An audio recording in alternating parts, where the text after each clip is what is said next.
Everybody, I'm live. I'm just leaving the gym. Got it done today here at South Beach Fitness, man. I can't recommend this gym enough, everybody. Getting it done today here on the beach. Where's my camera? There it is. Okay. Getting ready to cross the busy A1A. Hey, A1A has now been changed to Jimmy Buffett Highway. So that's the official name right now, Jimmy Buffett Highway. A lot of people die on this road, so you got to be careful when you're crossing. I should have the camera turned the other way. You get a clearer picture, but I'll leave it this way for right now. And we're going to walk down to the beach access. There's one right here, but I want to walk and talk with you just a little bit. Just leaving the gym, and I was really bolstered today by my fellow people that are in my age group. Good to see them in there training hard, working out. They've had a tradition of exercise. And that's what we need to get the rest of the country in, because we need a strong, healthy country that is not pre-diabetic and not prematurely aging, and that they're healthy and strong enough, fit to serve in the military, in law enforcement. So I'm here in Florida, free Florida. This is the Space Coast. Some of you already know. If you haven't already, please subscribe to the channel. But this is the Space Coast of Florida, the east side, the east coast of Florida.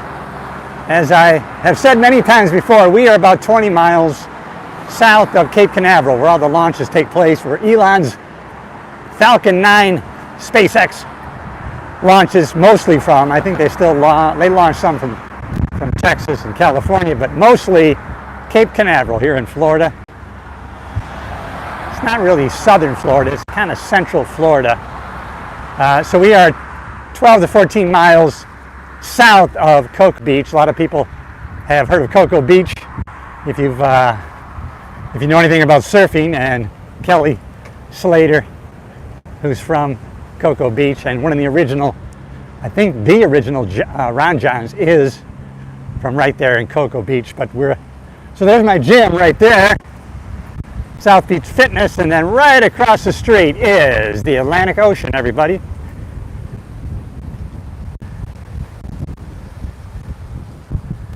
Maybe I can inspire you to get your workout today. Get in there, get after it. Belong to a gym? Get in there, get after it. If you don't, that's all right. Walk down the street. Walk to the next mailbox. Walk to the level that you're at. You know what level you're at. Everybody's different. Everybody has a personal fitness journey, and you have a personal fitness level that you're at. So start where you're at and go from there. Hey, if your legs are broken, well, then get a walker, get a wheelchair, and then roll down to the next mailbox. I don't mean to laugh, but do what you can do where you're at. You're in the hospital bed, twist, turn, do some isometric exercises. Exercise seems to be the key to longevity. Doctor after doctor on all of these, Peter Attia, Huberman, all of these doctors seem to have come up with the ultimate, the foundation, the bedrock for health and longevity is exercise. If you can't do anything else, exercise. And you're going to feel obligated when you do that to eat a little bit better, to focus more on nutrient-dense foods, and you're going to lead a healthier lifestyle just because you're working out. You're going to say, well, I don't want to mess that up because I just got done working out. I'm not going to go have pie and load up my body with sugar and cause a big glucose spike requiring a bunch of insulin to be dumped into my body. And eventually I'll wear out my pancreas, and then I'm going to be taking insulin and I'll be diabetic for the rest of my life. And so you don't want that. And if you're training and working out, boy, it doesn't take much. Consistency is the key. If you work out, I mean 3 days a week for 30 to 40 minutes, and you're going to increase your chance of a long, healthy life probably by 60-70% just by doing 3 days a week of exercise. And then you can bump that up. And you just have to monitor your own body. You know when it's de minimis, when, okay, that's too much. I need to back off a little bit. But if you're like me, you want to press every once in a while, you press a little bit to get some gains. And then sometimes you're in a season of life where you're just maintaining. just maintaining what you're doing. I can't really see the live chat right now. I'm sorry. Hey, if you have any questions or comments, I'll answer them later. Unless they're too hateful and vicious, then I'll delete them. Because we don't need them. We don't need the negativity in our lives, right? Another message for you today is don't hang around those people. Don't say, well, I'm around those negative people all day, but they don't affect me. They do affect you. Limit your time around them. It doesn't mean we toss them out with the garbage, but we don't spend a lot of time with those negative people. Those aren't the kind of people that influence or we don't allow them to influence us. Maybe we can influence them. We bring our light into the room, and that will take out the darkness, right? So got the workout in today as far as weight training, and then after my weight training, I did 15 minutes in this red light sauna, which is about, well, it shows 148 degrees, and I did that for 17 minutes. And supposedly there's a lot of benefits to the red light sauna. It's not as hot as a regular dry sauna, but it supposedly is good because of the red light, and the heat is not that hot. But after about 15 minutes, I mean, I'm not a sweater, and I was drenched in sweat pretty good. So today, heavy chest and back workout. I felt really strong. I've been taking creatine. I've been taking consistently 5 grams a day. Today I did 10 grams, and I felt the difference in the gym. I was able to lift a lot heavier weight with the 10 grams of creatine. So I think maybe for a while I'll stick with about 10 grams, and then every once in a while I'll take a break from it. Supposedly, from all the studies that they talk about online, they haven't found too many negative impact of creatine. I know I have a positive impact on my workouts when I take the creatine. This is beautiful today. It's a beautiful day here on the beach. It's like we have a private beach. We have our beach condo up for sale because we want to get to a house. So we're looking at a couple places that won't be on the beach, which is disappointing. The pros and cons. The pros is we're going to have a lot more room. Now we're going to have a garage that fits more than one car.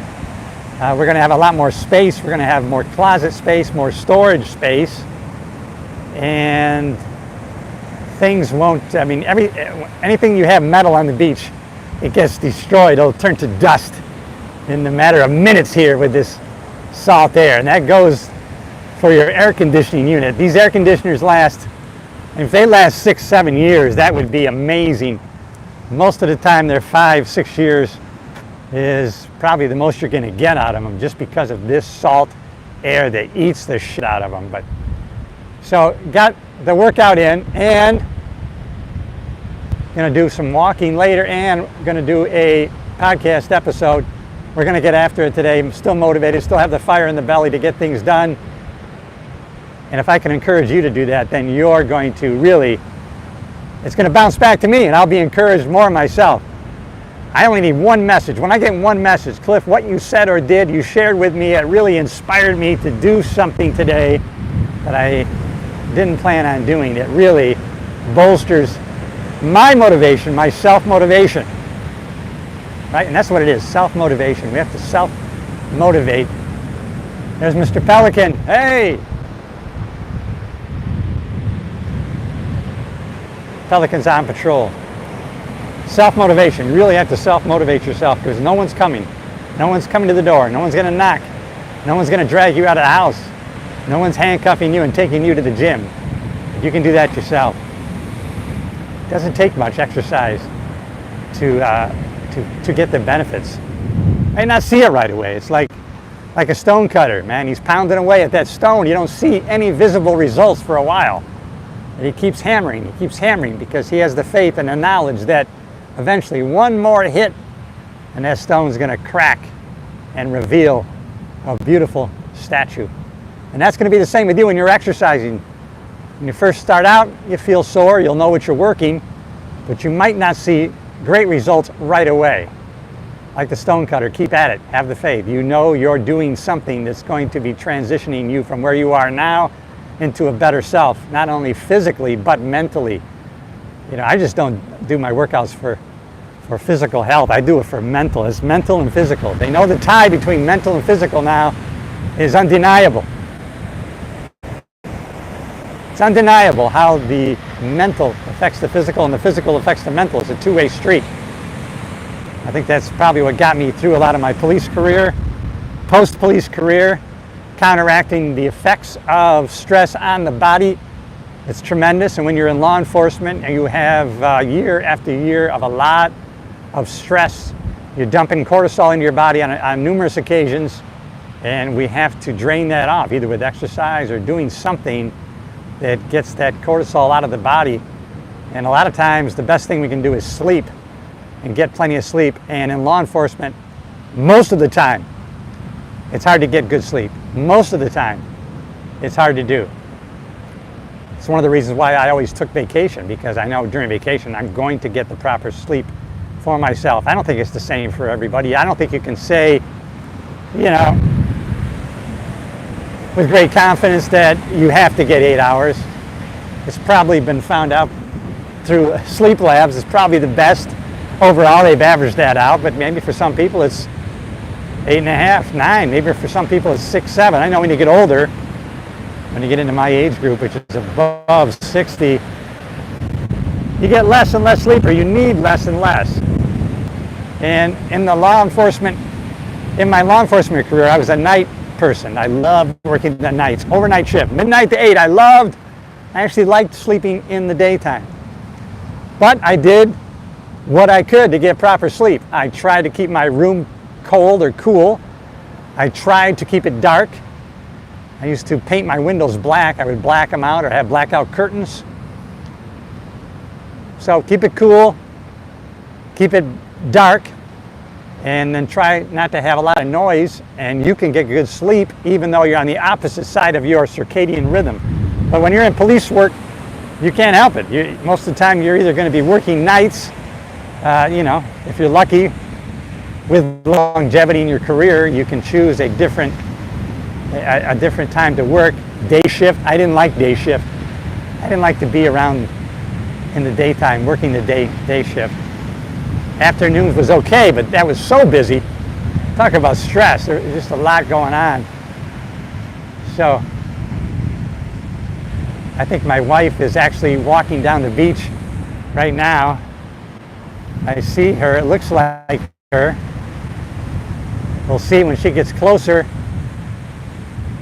what she's doing, and maybe we can even talk to her and get her to say a few words. I got a mic, and she's getting her walk done today.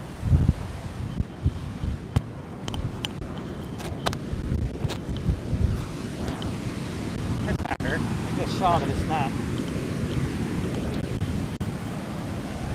I just saw that it's not my wife, it's somebody else. I guess I'm losing my eyesight. So, hey everybody, not only exercise for your mental and physical health, work out for your eyesight, keep it good. Because you might look down the beach and think you see your wife and it's totally somebody different. Maybe that's it, maybe I want to see her, that's why. So I'm going to head back to the condo from here. And so from the gym, I got a 8-minute walk. It's just a half mile. So 8-minute walk down the beach. And we're going to have our protein drink. I had some eggs and avocado this morning that my wife made for me. So basically a high centric protein meal this morning. Eggs and avocado, which is a healthy fat. So no carbohydrates. I had no bread, no toast. So I got some protein grams in me. 3 eggs, which will be about 18 grams. And then I have fat with healthy fat with avocado, and coffee with just a touch of heavy cream, which is fat, which will not cause a insulin spike in the system. And so when you can get control of your glucose, if you can master your glucose levels and master your insulin sensitivity, you don't want to be insulin resistant. That's when your body doesn't open the door or let insulin open the doors to the cells to put nutrients in. It's too flushed with constantly introducing glucose into the system. So when you become insulin sensitive, then when you do have carbohydrates, your body easily breaks them down for energy into the body. That's all food is, energy. It helps to repair broken down tissue that we do in the gym, like proteins. As long as that protein has the 12 essentially amino acids, you can build muscle, maintain muscle. Hey, thanks for checking in. I see, hey, all right, Tom, Bob, Barbara, thanks for checking in. I got a lot of people checking in. If I haven't acknowledged you, it's because I can't see your name in this. It's not that sunny, but it is very bright here on the beach. If you haven't already, please share this video, share the channel. We are growing as a community of what? Progress. That's what we are. COP, we're cops. We're the community of progress. All right, everybody. That's it for this live session. We got our workout in. I want you to get your workout in. I want to encourage you to get in there, get after it. If you're not a member of a gym, go down and look at one. Walk in the door. Just walk around. Then you can say you went in the gym today. Maybe join up today. If you're not a member of a gym and you don't want to be part of a gym, listen, walk down the street. Walk down the beach. Walk up and down the stairs. Start from wherever you're at and start today. Put it in a journal. Write it down. I got my workout in today. I walked to the neighbor's mailbox. And tomorrow, I'm going to walk 2 mailboxes. You can get it done. You know I love you. I'm Cliff Yates. If I encourage you, then I'm encouraging myself. All right, everybody.